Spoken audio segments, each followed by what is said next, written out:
Kung mahilig ka sa beach trip, camping o gusto mo lang laging ready sa emergencies, ito na ang lamp na hindi pwede mawala sa gamit mo.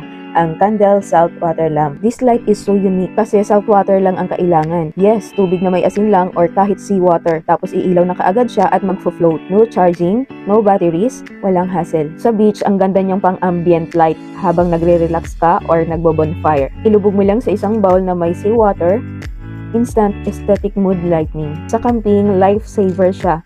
Kahit nasa bundok ka or remote na lugar, basta may tubig ka, may ilaw ka. Hindi mo na kailangang magdala ng extra battery or power bank para lang sa lantern. At sa bahay, lalo na kapag may brownout, sobrang handy nito. Mix mo lang ang tubig at asin, tapos ayun, may ilaw ka kaagad. Perfect pang emergency at pang nighttime calm vibes. May replaceable energy block pa siya, kaya long-lasting at sulit pang matagalan. Honestly, ito yung lamp na once mo matry, mapapaisip ka, bakit ngayon ko lang to nalaman? So kung gusto mo ng ilaw na practical, reliable, at ready sa kahit anong situation, get this Candle Saltwater Lamp. Simpleng setup, pero ang laki ng impact. Habang naka-sale pa, click the yellow basket.